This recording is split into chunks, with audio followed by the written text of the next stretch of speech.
If you are starting a vertical farm and don't know where to begin or which technology would suit your needs, then reach out to the experts at Cultivated. As indoor farm brokers, they help connect you to the right technology and ensure your project is successful. Best of all, their service is free because they work on behalf of their partners. Visit cultivated.com to learn more. And that's spelled cultivatd.com, or click the link in the show notes. Our spirulina that grows with LED lights, with this specific light combination that was optimized for something totally different, has a lot of vitamin B12. Vaxa is a technology company that create alternative foods rich in vitamins, minerals, and proteins. We use algae as a vehicle, but we're not an algae company. And we do it in a sustainable way. In the vertical farming of algae, we do not have it. Everything is bubbling and moving, so there's no places for algae to settle. This marriage, for us, it was a one-stop shop, but the potential, where will you go next, is global. Welcome to the Vertical Farming Podcast, weekly conversations with fascinating CEOs, founders, and agtech visionaries. Join us every week as we dive deep into the world of vertical farming with your host, Harry Duran. Vertical Farming Podcast, Season 7. Regular listeners to the show, welcome back. So happy to have you back week in and week out as I share these fantastic conversations with some amazing guests. If this is your first time listening to the show, then I'm glad you're here. You're in the right place because this is the show where we interview fascinating CEOs and founders of the leading vertical farming companies from around the world. I'm your host, Harry Duran. In case you missed last week's episode, we kicked off Season 7 with Tom Adamczyk, the founder and CEO of Planted Detroit. We learned a lot about his passion for being an entrepreneur, what it's been like to have Detroit as a headquarters with its rich history in the auto industry, and some of the parallels between the Renaissance in auto production and what's happening in the vertical farm industry, and the fact that it's in Detroit makes that especially interesting for Tom. Make sure you check that out. We had a really lively discussion. I think you'll enjoy that one. This week, we speak to Dr. Isaac Berzin. He's the founder and CTO at Vaxa Life. It's a company that creates sustainable algae-based feed and food ingredients. Dr. Isaac was named one of the 100 most influential people in politics, business, and science in 2008 by Time magazine for his work in sustainability and climate change. And in this episode, we talk about the biology of algae and its role in the food chain, his experience working with supplements at Qualitas Health, and the work he's doing at Vaxa Life to help create alternative foods rich in vitamins, minerals, and proteins. It's the first time we've been to Iceland on this show, and the first time we've covered this crop as well. So lots of new things to dig into. As a reminder, we're always looking for a rating and a review. Head on over to ratethispodcast.com/VFP. I'd love to read yours out next. All right, let's jump into this conversation with Dr. Isaac. But before we do, here's a couple of words from the amazing folks that continue to support this show and for which I am eternally grateful. This episode is brought to you by Indoor AgCon 2023. I'm so happy to have been working with the team last year. Indoor AgCon 2022 was my very first indoor farming conference. So it was really eye-opening for me. So I'll always be grateful to the team there for rolling out that carpet for me.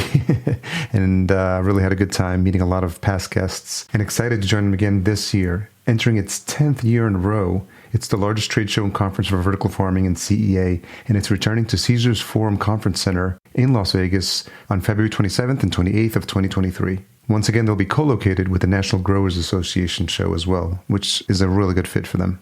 The conference keeps growing, and this year it's doubled in size. The expo floor now has more than 170 booths filled with new product resources and solutions to explore. You'll hear from experts, including CEOs, growers, investors, and others in the field during this full-scale educational conference. As always, you'll be able to connect with peers, grocers, and other potential new business partners at their great networking events. I haven't even gotten to the best part.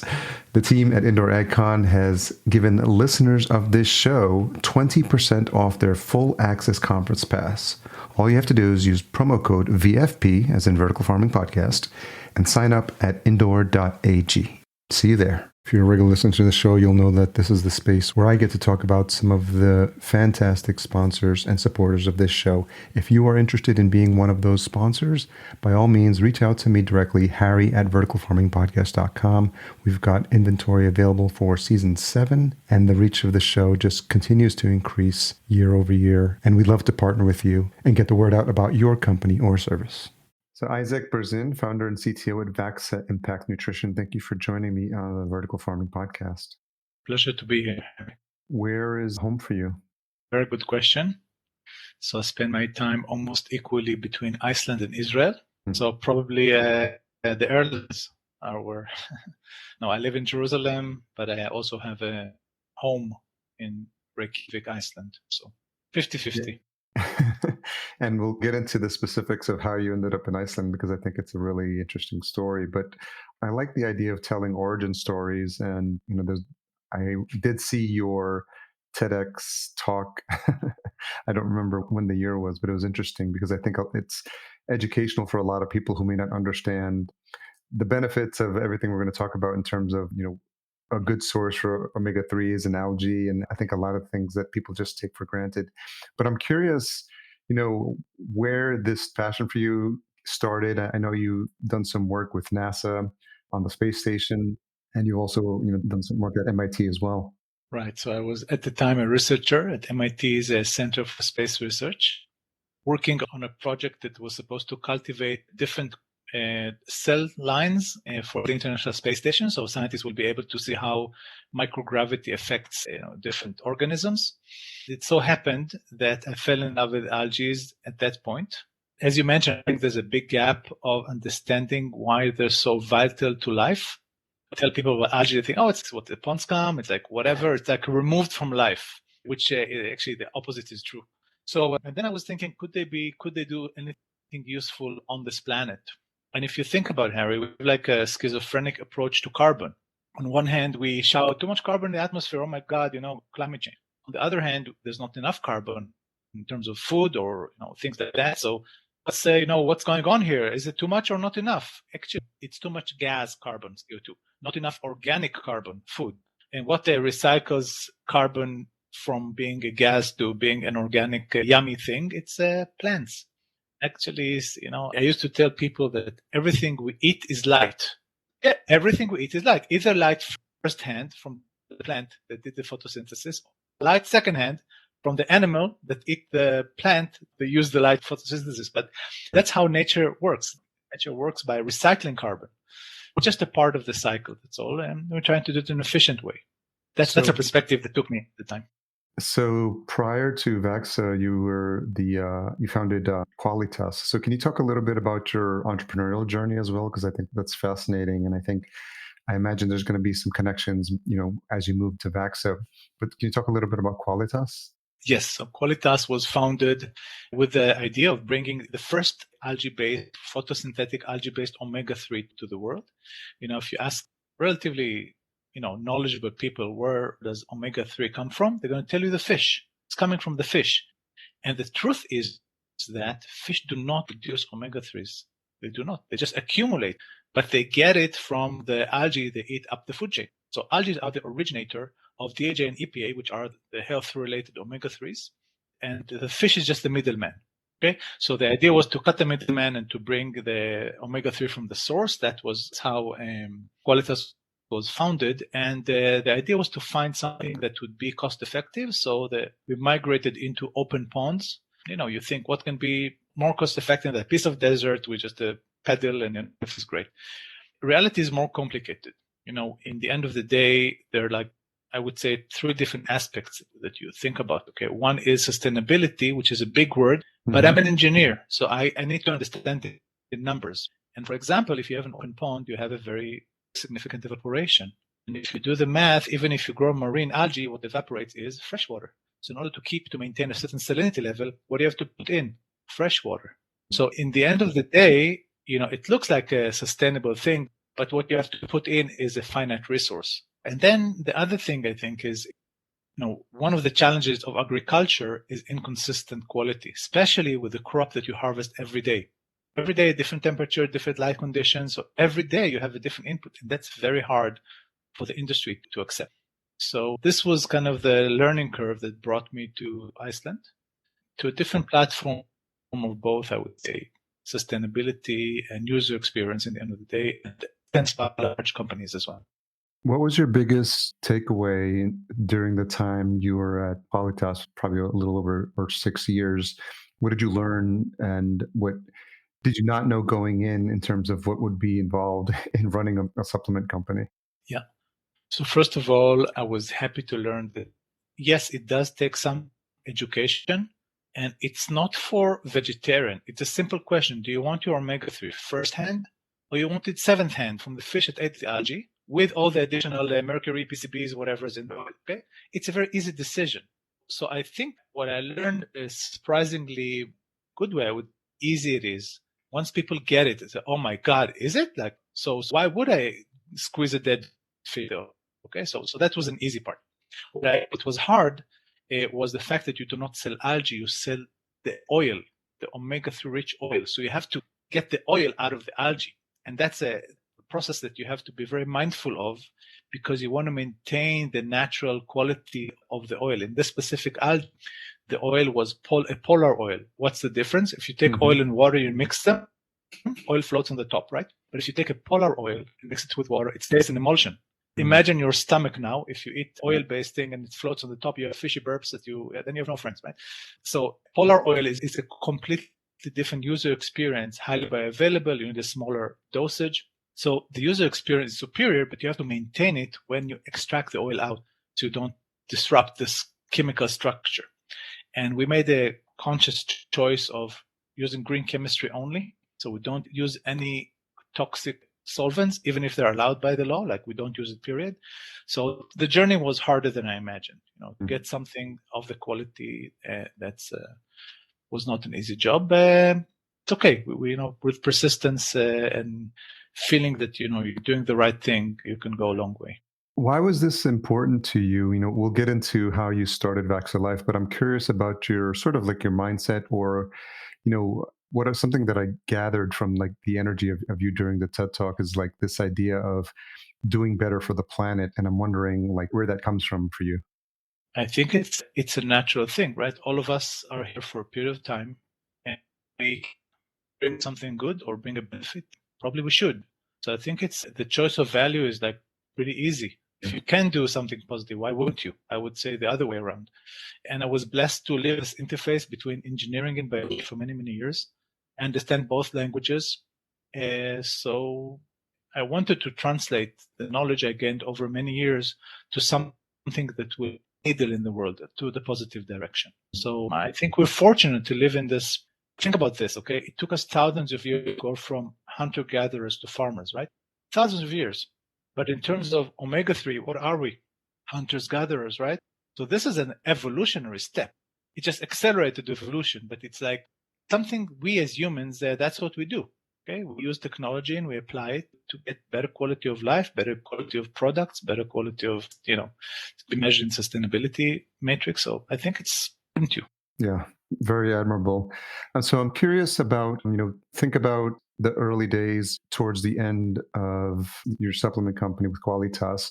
What was going through your mind when you were thinking about starting up Vaxa Life, and what was different or what needed to change, or where did you see the need different than what you were able to provide in Qualitas? Correct. So Qualitas is still up and running and I have excellent products in the market. But for me, remember how we started this journey. It's a quest of sustainability and it's a quest for superior user experience. I know what we bring to the table is the worst camel in the world. So much water, fresh water. I know the value of that. It's a finite resource, okay? And if in the end of the day, you have no control over who lives in the open pond, right? Whatever the rain brings, whatever the boar jumps in the water, right? It's like, it's agriculture. Did you do a good job? And my answer was good enough. I think we brought the first photosynthetic algae-based omega-3 to the market, to the world, which is great, wonderful. But is it good enough? Probably not. So that was kind of in the back of my mind. In the end of the day, you have to have an honest quest. And this was part of the journey. It took me to Iceland. So this is really interesting because obviously it's a really important part of the Vaxa Life story. So did you pull team members from Qualitas? Because I'm an entrepreneur myself, I always think about these things. And where do you look for a team, and what are the skill sets that you need when you're starting something like Vaxa? Right. Actually, what happened was the Iceland kind of found me. The Icelandic government was looking for additional growth engines for the country because, they're based on tourism or cheap energy, but that's not kind of what they saw the future in. And someone decided that algae is a great fit for Iceland.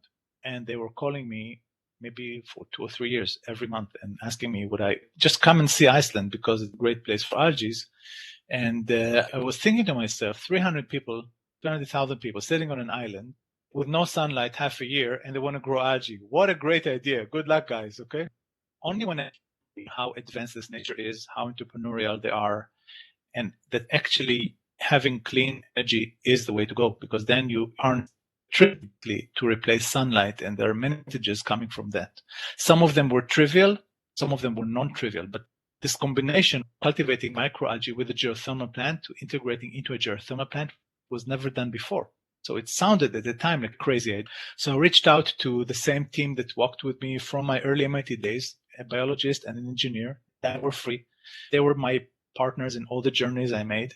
And the learning curve I'm describing, I started with no white hair, and hopefully some wisdom accumulated here. Yeah. But the learning curve was joint for the three of us. And I was telling them what I saw, and I was telling them about the technology gap. You need to do probably vertical farming of algae, and never done before, not in a geothermal plant setup. And I understand the big picture, but someone needs to develop a new technology. And they said yes. And luckily enough, we joined Ohad, which is the CEO of the company, and he was the first investor. Basically, Ohad and his father just looked into my eyes and wrote a check to build a prototype, to put some proof of concept, to file for patents. And it was just, I think it's the feeling of doing the right thing that was guiding them. They're very sharp business people, but they were taken by trust. I will never forget this. How do you gather a team? How do you fund an idea? I remember even the Icelanders that invested, in this, they asked me, Isaac, was it ever done before? And I said, can you do it? Yeah. Okay. There we go. So these are precious moments. Know how valuable and precious they are. It's pure trust of the, some people pay with their, being away from their families. Some people pay with their money. But it's a group that believe in you. It's a huge responsibility. I think that if you didn't have a chance to feel this responsibility, it's like something that keeps you up at night. Just the trust level. That's how it all started. So obviously, I get the sense that you definitely had the confidence in being able to produce this in a vertical farming environment with the team you had put together. Naturally, when you start the project, there's probably things that you had not thought of or things that were maybe challenging in the beginning. So I'm just curious, what were some unforeseen road bumps along the way, things you couldn't have foreseen, but that you were able to work through? Yeah. So I'll give you one example, which was kind of surprising retrospectively because I should have known better. One of the things that attracted us to Iceland is the clean and cheap electricity, geothermal electricity. That's kind of obvious when you have so much, you need a clean and cost-effective source. And then you build a system with all these lights shining, and it's like a damn oven because a big fraction of the light is converted to heat. Your lights are burning hot, your algae are a soup, and how are you going to cool this thing, okay? Thank God geothermal power plant is selling two things. One is electricity, but the other thing is hot water. So when you take a shower in Reykjavik, the hot water is coming from the same power plant that sells the electricity. And hot water is coming into the power plant as 6 degrees centigrade cold water, okay, that they then heat to 87 and send it to the showers and the swimming pools. And even a private beach in Reykjavik, you can swim in the winter because of this hot water. Yeah, that's great. Right. So then you understand that the integration with the power plant is beyond the electricity. You need to connect to the cold water and need to cool different streams. The LEDs need to be cooled to keep them happy. And different algae strains need to be kept at different temperature to keep them happy. And also recycle the gas phase, and you need to compress the gas and cool the gas so the gas is happy. So you have to keep a lot of thermal balances, but you can do it because you have endless supply of cold water on one hand and hot water on the other hand, and you can play with it accordingly. So that was a surprise. Thank God it was there because otherwise, the system would crash after a second just from thermal management. Yeah. And so you mentioned different strains of algae. I think most people who are learning about this may just think about algae as like one kind of algae, but for a bit of education for the listener, can you just describe, So first of all, algae are very sweet. It's a unicellular plant. Okay, I can say plant because I'm not a biologist, but an engineer, I can say it doesn't have any roots or stems or leaves, but that's why it's so efficient in production of what we want. Because, for example, think about this. If you grow soybeans, what percentage of the plant material, the roots, the stems, the leaves, are the beans? And the answer is a single-digit percentage. That impressive. Most of what we grow is garbage. On the other hand, with algae, it's a basket of nutrition. So a little basket that grows cell division. So it's a beautiful form to produce food and nutrition. Okay. There are hundreds of strains in the nature of microalgae. Okay, out of the thousands, there's like a handful. Okay, handful of strains that are approved for human consumption. You've probably heard about spirulina, which is a blue-green algae, and the chlorella, which is kind of, and there are other additional few that are approved for. But that's the tip of the tip of the tip of the iceberg. I'm not saying it's a bad way to think about it. Some algae are toxic. So you need the regulation to tell you it's like mushrooms, right? You cannot whatever you see.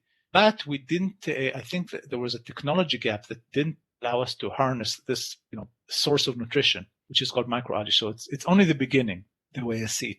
But I'll tell you something interesting we learned, which was totally surprising, and it has to do with a different algae, spirulina. Spirulina is well known. It's grown all over the world. It's one of the most famous algae. It's called superfood because it has a lot of protein and vitamins and minerals, etc. But one thing it does not have is bioavailable B12. B12 is usually coming from meat. You associate, but the B12 in meat is not the cow, actually. It's produced by the microorganisms that are either in the cow's stomach or in the grass. B12 is a microorganism product. But again, like the fish, like the omega-3, we get it from the animal. And surprisingly, I wish I could tell you why. I cannot. It was by mistake. Our spirulina that grows with LED lights, with this specific light combination that was optimized for something totally different, has a lot of vitamin B12 in the most bioavailable form, which is called methylcobalamin. Synthetic are not natural form. It's called anocobalamin. But this one is the exact same molecule we have in the cow, the most bioavailable one. And we have tons of it. How come? Honestly, only God knows. I don't know. So I know the condition that leads to that. I had no idea. But then it draws a very interesting line between this specific spirulina and beef. The line is very interesting because it's a nutritional aspect and it has an environmental aspect. Probably, if you think about the environmental footprint of carbon, water, whatever, it's kind of the worst thing. On the other hand, if you're consuming meat, you're going to have a lack of B12 and iron, probably. And also, it's a beautiful vehicle for essential amino acids. These are the building blocks of protein that our body has to get from an external source. We cannot synthesize them, okay? So all these are coming with your beef, the horrible, unenvironmental beef. That's kind of it. So think about all the alternative meat products out there in the world, okay? It looks like beef. It smells like beef, but it doesn't carry the nutrition value of beef. Here comes the missing link, something that you can integrate the alternative meat product that elevates them nutritionally to something that is equivalent to beef. All that happened by mistake, or I would say unintentionally. Okay, so I wish I could tell you I'm the smartest, but no. And so for the folks that are not familiar with Vaxa, what is the current product offering? Who are you producing for? And what are some of the folks that you're working with now in terms of clients? Vaxa is a technology company that create alternative foods rich in vitamins, minerals, and proteins. We use algae as a vehicle, but we're not an algae company. And we do it in a sustainable way. So by integrating algae as a vertical farming of algae with a geothermal power plant. For example, there was a recent study that looked at life cycle analysis, is measuring your carbon footprint, and it was done by Cambridge University, Danish Food Research Institute, and the Icelandic Food Research Institute. It's a joint project. And they concluded the Vaxa operation is carbon negative. If you want to be conservative, you can say carbon neutral. Now, I don't know of any agricultural activity in the world that's carbon neutral. It was like shocking news to me. Really? Yeah, this is it. Okay. So it is different. What we bring to market is a basket of products. For example, we have a line of omega-3 products that is alternative. The experience is amazing. You have no fishy burps. The absorption is very high. And even the capsule is vegetarian. Again, it's not for vegetarian necessarily. It's whoever wants the benefits of a small, efficient dosage, no fishy burps, and a first-hand omega-3. So we sell it in the United States, if you go to orlonutrition.com, you can actually choose your product there and get into your home. It's coming in a recycled box. Even the print is algae ink on the package. So the feel, and also you get like a nice glass jar, and then you have a prescription model, then you get a bag with pills, and you can use the same jar over and over. So this is one line of product. It's based on a specific algae strain. And then we have a different line of products that is based on spirulina. But unlike regular spirulina, the user experience is superior. You don't have the specific. Have you ever tried the spirulina? Yeah, I actually had a little bit this morning. I've got a supplement as well I use. Okay, a little bit. Because sometimes I feel that spirulina should be called spirulina because it's kind of stinking, right? A little bit. Between us girls, I can say. So it's a totally different user experience because it doesn't have the specific smell and taste of spirulina. And this is because the cultivation method is completely different. Most of the spirulina in the world is cultivated in open ponds in agricultural mode. What happens there is some of the algae kind of settle to the bottom of the pond and you don't see it because the pond is completely green and beautiful. But when you empty, you see what's happening on the bottom gently. It's not something you want to eat. And we'll stop there. So static algae is a problem. It's a protein and bacteria are celebrating on it. So we, in the vertical farming of algae, we do not have it. Everything is bubbling and moving. So there's no places for algae to settle. And therefore, when you smell it, it smells like nothing. When you taste it, it's like nothing. And it's so rich in antioxidants that literally, for instance, I did this experiment not long ago. I was giving a talk at a conference and I was telling about this. The color is blue, full of vitamin B12, and you need to have yogurt with, Icelandic spirulina. And everybody comes to eat the yogurt and it's something blue. There are no blue foods, really. It's kind of your mind is saying, no, right? And then you taste the yogurt, it tastes like the yogurt. It's a vanilla yogurt. It tastes like vanilla yogurt. So the dissonance between the eyes and color and the taste is shocking. And then I had the same people coming like 5 times. It was like, I've seen it before. Yeah, but it's so great. I have to try it again. So I think there's something frightening, but also mesmerizing in the color and no taste experience. But for me, I look at the nutritional value. I'm an engineer. I told you, I need numbers. Yeah. So I understand how valuable this is nutritionally, and that's why I'm happy. What we did is we signed a large offtake agreement with a food ingredient company. I cannot say the name, but the largest players in the world. And it's a 15-year contract, which means that proves the point that going from agri to technology, allows large players to make you a partner offering.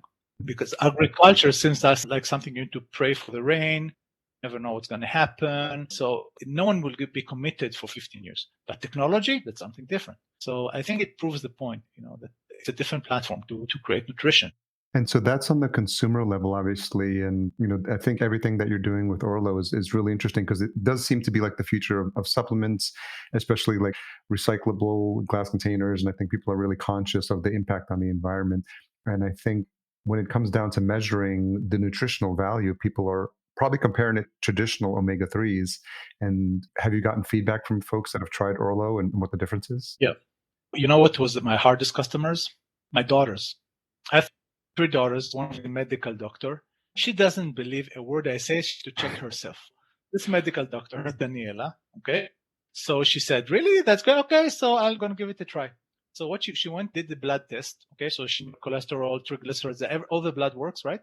Yeah. And then she started using it. And after 3 months, so first of all, she honest feedback about the user experience. Said, Dad, there's no fishy burps at all. One of the reasons she stopped using fish oil is because it just suffered from like unpleasant aftertaste. But this was gone, and it's a very easy to swallow pill. So she loved it. And then she went again to the doctor and did another blood test. And then she could compare the cholesterol level. This lady is serious, and she could see significant reduction in all the levels of triglycerides and cholesterol. And I think this was my biggest challenge. But again, numbers talk. You don't need to. And user experience is something very easy. You feel, right? So if it's something that's easy to swallow, or it doesn't smell like anything, actually pop up the pill and put it in water and see how it creates a little emulsion. I mean, everything I say is something you can actually feel, touch, relate to. So what we decided to do now is we're actually starting a clinical trial with the hospital in Israel. And we're going to measure something called omega-3 index. Omega-3 index is different from your blood because it's measuring the omega-3 in the envelope of your blood cells. So it's actually reflecting absorbance, only how much is in your blood. Right. So everybody, and it's a scale between, I think, 2 to 12. So you can actually, and you can buy online, you put 1 drop of blood in the kit, put in an envelope, and you have your omega-3 index. So it's very easy to your own progress on the scale.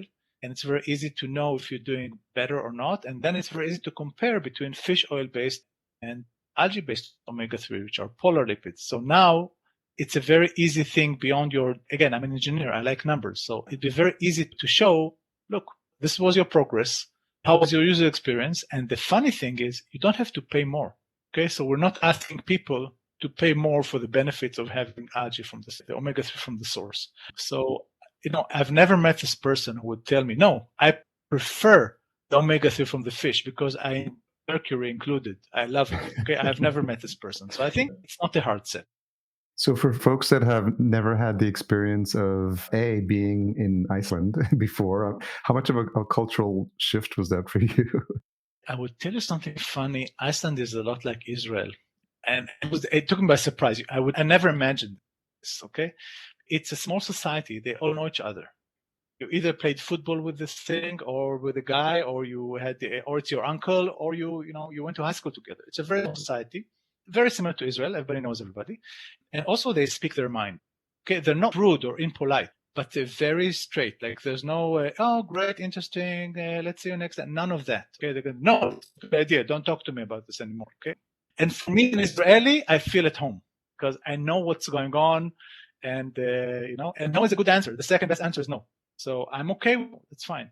We have a team of exceptional people. As you understand, it's a remote location for me. I'm not their boss. I'm their partner. They're not my employees. They're my friends. We share the vision. They care more than me. They think about it in the shower. And what I see now, it's been, we started in 2017. So we've been a while together. The team that I described, the biologists, the engineers, and myself, we brought a concept, a proof of concept. They took it to the next level. Every time we come, it's better, smarter, more efficient. So it's their, heart and talent is there. And when you look at this team, it's actually very funny to watch. We have people from all religions, all sexes, all tendencies, all ages, like United Colors of Benetton. And in the weekends, they go together. And I was asking them, guys, you're stuck together the whole day. Now, in the weekend, you go together, you have a beer together. So yeah, we love each other. That's it. So it's really, you feel it. It's just a unique, talented, crazy group of people that love to be with each other. Talk to me a little bit about the experience of being in that facility, because obviously, I've talked to a lot of CEOs of companies growing a wide range of products now and crops indoors, and then I think people are really open to the possibility of what's possible growing in a controlled environment. And so, can you take the listener through a bit of a theater of the mind virtual tour of what's the inside of this facility look like? What's happening? I'm thinking something like Willy Wonka and the Chocolate Factory, but except with algae.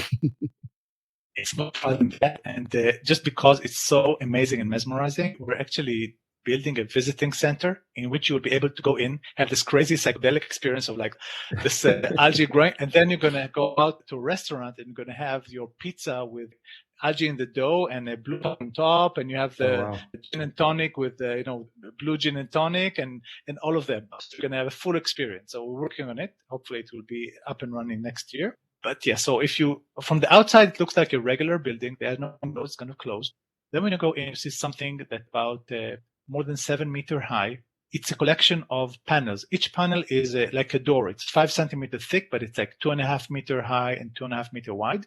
So imagine a group of those panels like a cartridges. Okay, so many, and they're hugged on both sides with LED lights.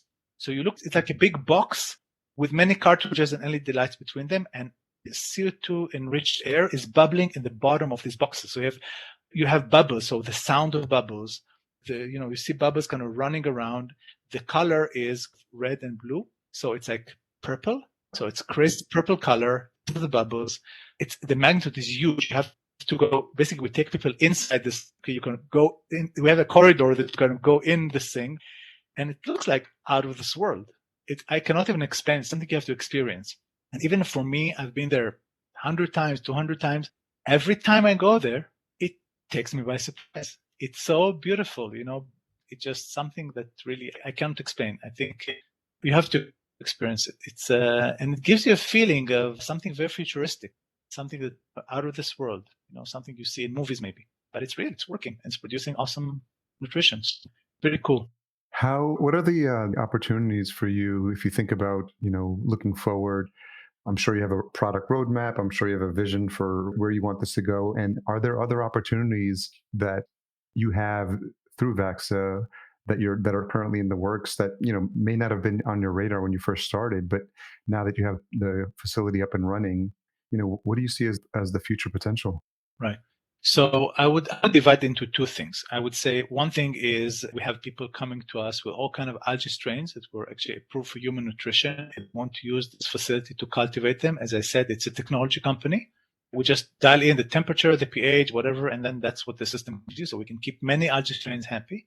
So this is one direction we can grow. Basically, once the regulatory approval for different algae strains is there, we can bring this nutrition to the food market. Okay, so that's one direction.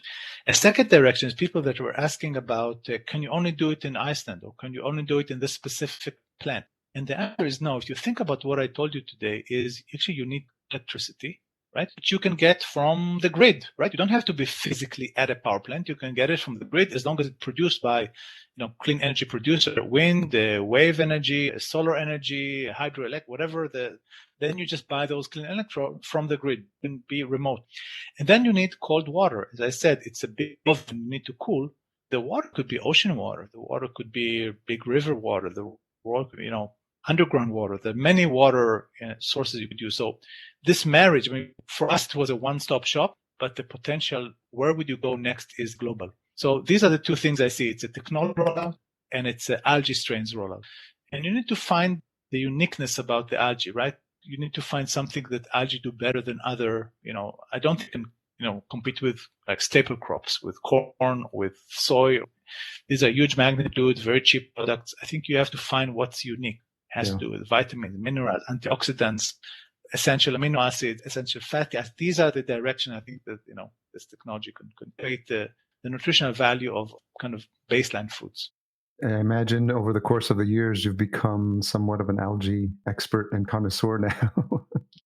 I have to tell you that the more time I spend with algae, the more I appreciate the complexity. Algae are deceivingly simple. And I gave you the example. Spirulina is one of the well-known algae. Everybody grows spirulina. Everybody tried to, and all of a sudden, this thing that never produces bioactive B12 produces tons of it. It's non-linear, right? It's like a different set of conditions take you to a completely different place. So it's a very complex system. But over the time, I can tell you, I learned to appreciate them more and more, and I understand why they are the baseline of the food chain, because they're so versatile, so adaptive, they're so reactive. It's like a dialogue. They don't speak, but they react to any change you make. It's pretty fascinating, and it happens fast. If I was growing sequoia trees, I would have a long patience. These things happen in terms of hours. Okay, the doubling rate is hours, so it's pretty fast. What's a tough question you've had to ask yourself recently? I would like to operate with something in Japanese called mutainai, which is waste not. When I look at the algae, I want to make a nutritional home for all the components. Okay, so if you grow an algae and you take the oil and you sell the omega-3, what about the rest? Omega-3 is the majority of the biomass. You have proteins, you have minerals, you have a lot. So how do you find a usage for that? So I think, look, it's not that different from a soybean farmer needs to sell meal and the oil, right? You have two products. If you don't sell one of them, you're in business. So this is a similar situation. In our case, you have maybe 3 streams or 4 streams that you need to find homes. So, and many times it's ingredient into something a large food company would use. So you need to be able to play in many fields at the same time. That's complexity. I'm learning something from the algae. That's how they live. So I'm trying to do my job and accommodate them. But I think that's the trick. The trick would be to find a home to every product that you make. Only value. Makes sense. I noticed also that you were an adjunct professor at Reykjavik University. What's that experience been like? So the connection with Reykjavik University is a way to connect to young, talented people, to teach them some of the lessons I learned. I started as a scientist. My business education was zero. I learned a lot of it the hard way. And it's an interesting dialogue between regulation, technology, and business. This is entrepreneurship. And I have horror stories about each of the 3. Okay. So I'm hoping that I'm giving them the tools to understand the 3 words. Again, you don't have to be an expert, but you have to understand all these 3 words, and your decisions are governed by those 3 issues: regulation, business, and technology. I include algae in the technology side, although it's not exactly true. Okay. So that's something. And then you have a chance to work with these. A lot of the employees start as, master students, PhD students, and then we fell in love with them. They fell in love with us and the algae, and then we stayed together. So for me, to connect to the society I will live in and operate in and share the experience. And I think it's been so far been working great. It's a very unique place. Again, coming from MIT, I underestimated the talent I can place with 300,000 people. Okay. They are amazing. Super. I'm forgetting that I'm not in Boston when I'm there. The amount of talent and curiosity and high quality people is like something I cannot describe. You have to be there. Yeah, it sounds like it's been an eye-opening and an enlightening experience for you, not only from a cultural perspective, but also from this ability to continue to give back, which I imagine, as a professor now, and you can see young minds really hungry to learn and to understand, all these new technologies, these future technologies. And I think having your perspective and your background is really bringing this interesting mix to them that they probably wouldn't have had the chance to experience otherwise. I'm not only academic, I bring a different flavor I'm connecting them to reality a little bit. And I also hope that they learn to ask tough. I think a lot of times there's a narrative that is not supported by science. For example, I'll give you one example. It's are bad for the environment, but vegetarian-based foods are great for the environment. Let's eat vegetables. If you kind of think about it in terms of, real numbers of including nutritional value, it's not that. In some cases, the answer is yes. In some cases, the answer is no. Okay. So you have to have, a way to challenge the common beliefs. Okay. But if you do that, you are on your path to feel something interesting and different and new. And I hope that some of them, I shook them hard enough so they started asking questions and thinking about this in a different way. As we wrap up, just curious, what keeps you motivated, to get out of bed on a day-to-day? I can tell you that I'm very happy with what I do. I have to pinch myself sometimes to see how blessed I am because I live my dream. I work with the people I love personally, each one of them. And I feel that I bring a lot of good to the world. So I can't wait for the next day. Okay, so that's how I live. And I know how precious. I've been in other situations as well. Okay, so it doesn't happen every day. But I made a choice. I was a professor in Israel. At the time, I was not connected to any kind of venture. And it's like, I felt like, in a basketball game, the two commentators, they sit in a studio and they comment about the game, but they're not sweating. They're not influencing the score, right? They're just giving advice or comments about the game. I didn't want to be one. I didn't want to be a professor that judges other people's work. I want to be in the trenches, fight for something that I believe in. And on that level, I'm living my dream. It's very inspiring. We're going to make sure we have links to all the site, Örlö, in the show notes. So if anyone has any questions, Isaac, I really appreciate you taking the time to share your inspirational journey. It's really exciting to learn all the different things and crops that are being raised in the vertical farming environment. And every day is like a new adventure for me because I get to experience the enthusiasm you have, living in a different part-time in a different country, which is not something probably years ago you thought would be part of your life's journey. But it just goes to show how exciting it is to leverage the best parts of this planet, like the geothermal energy that's happening, that you're able to, it's almost like marry these different parts of the beauty of what this planet is to create, something bigger and better for humanity. So it's very inspiring. So I really appreciate you coming on and sharing your story. Pleasure to be here, Harry. And please don't believe a word I say. You're welcome to Iceland to touch, feel, eat, experience everything I just mentioned in firsthand. Yeah. Well, Reykjavik has always been on the places to visit. So now I have a reason and some place to go see as well. So I'll make sure we include that as well. But we'll make sure we include the links. Anywhere else you want to send folks? We have Vaxa.life and OrloNutrition.com. Anywhere else for people and listeners to connect with you? These two are great. I appreciate your time. Thank you, Isaac. Thanks to Dr. Isaac Berzin for taking the time to come on the show. As always, full show notes available at verticalfarmingpodcast.com. Make sure you check out all the work we do there, a summary, timestamps, key takeaways. Any of the resources mentioned on the show are available there as well. Special thanks to our Season 7 title sponsor, Cultivated. If you're looking to a vertical farm and don't know where to start or which technology would suit your needs, reach out to them today. Best of all, their service is free because they work on behalf of their partners. Learn more at cultivated.com, and that's spelled CULTIVATD.com. Just leave out that last E. This episode is brought to you by Indoor AgCon 2023. I'm so happy to have been working with the team last year. Indoor AgCon 2022 was my very first indoor farming conference. So it was really eye-opening for me. So I'll always be grateful to the team there for rolling out that carpet for me.